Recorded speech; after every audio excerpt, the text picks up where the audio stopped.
De-escalation tips. I hope you guys are doing good today. There are times, though, that we need to help other people to bring them out of a cloud of chaos, to bring them into a place of calm, and to reintroduce themselves to their place of inner peace. And how do we do that? How do we go about helping someone that may not be that open to help? How can we bring someone who is combative and is full of anger and rage? How can we bring them out of that? Or how can we help them walk out of that state of misery? There are a lot of different ways, and sometimes you have to combine these things together to make it a more powerful technique. First and foremost, I would try to be as authentic as you can be. You don't want to go into a situation to help someone or to de-escalate when you're not trying to be genuine. You want to be a genuine, authentic person. You want to be present-minded. You don't want your mind thinking about something else, but you want to be focused on them. And people can pick up on this. Some people a lot more so than others, but generally speaking, people know if you're being genuine or not. And this is a big part of helping someone. When someone sees that someone else is willing to take time and energy to focus on them, that means something. There's value to that. So empathic interactions, being non-judgmental as well, these things go a long way. You don't want to be confrontational when someone's already experiencing all types of rage, frustration. It could be anxiety, fear. They're already in a bad place. They don't need any more judgment. They're probably judging themselves already pretty harshly. They need more empathy, though, because they're lacking the empathy even from themselves, because they put themselves in this situation. So you can't say that they even have a high level of self-respect or empathy. So they need it from other people. They need to be at least shown how to get back to a place of respect for themselves. You also want to pay attention, though, when you're interacting with someone, of respecting their personal space. And for a lot of people, it's the 2 or 3 feet around the person. But just generally speaking, if you're in their own environment, if you're in a person's house, for example, or in a personal space that's theirs, you want to respect that, because it's in some ways it's like an extension of them. And if you disrespect things in their house or in that room, in that office space, you are in various ways indirectly disrespecting them.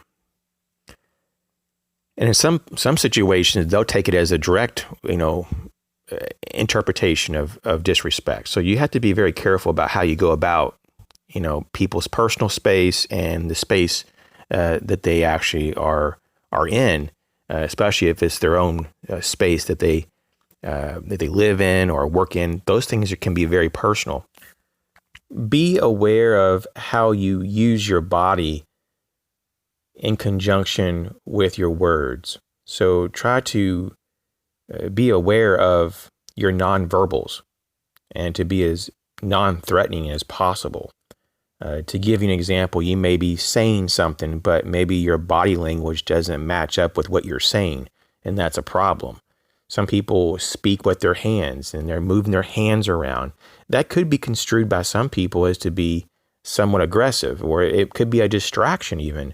So just be kind of aware of how your body and your words all match up, because it's all part of communication. And we see that science over the years has clearly underlined and highlighted the fact that sometimes the nonverbal elements of communication are more powerful than the words that we say. We also want to minimize overreacting to something that someone says. Sometimes people say things just to get a reaction.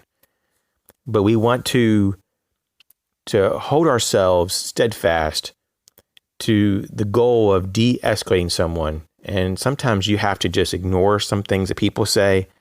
You have to be very aware of that you could contribute to the problem if you continue to feed into whatever they want you to feed into. And so you have to show reserve, and in a lot of ways ignore challenging questions.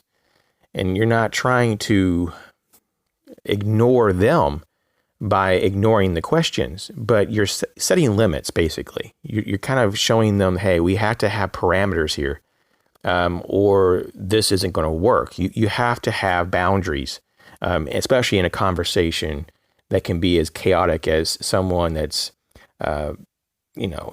having a major outburst in some way or fashion. And so you do want to focus on feelings, for sure, because they need to get reconnected to their feelings.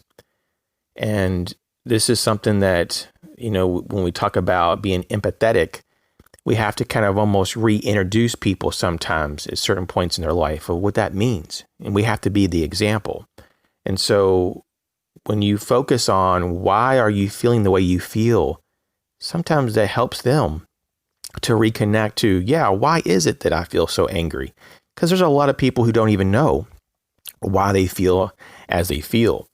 And so a lot of times reconnecting the person's mind and body and all these thoughts, sometimes these feelings that come up, sometimes these emotions are not well understood.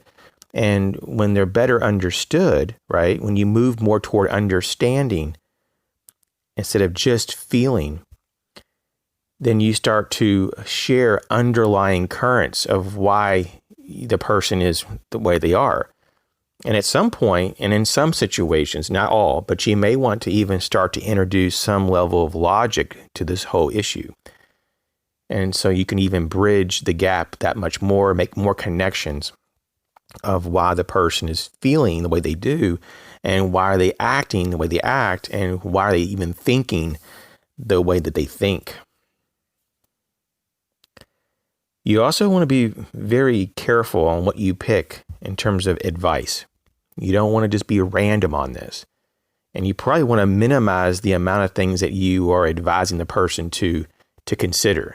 You don't want to overwhelm the person, but you want to give them maybe 2 or 3 very concrete bits of advice and let them chew on that.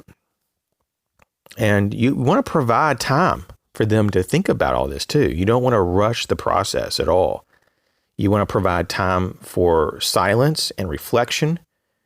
You don't just pressure the process, because the process can't be pressured, and be successful. There needs to be some time.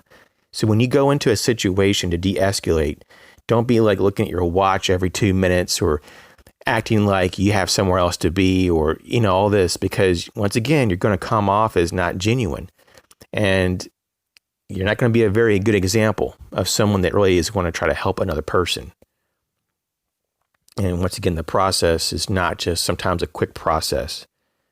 You have to allow time for the person to make decisions. And decision making, once again, is a process that it takes time for the mind and the body to shift to a new thinking and a new way of feeling. Basically, you're shifting states, a state of chaos potentially to a state of more calm, right?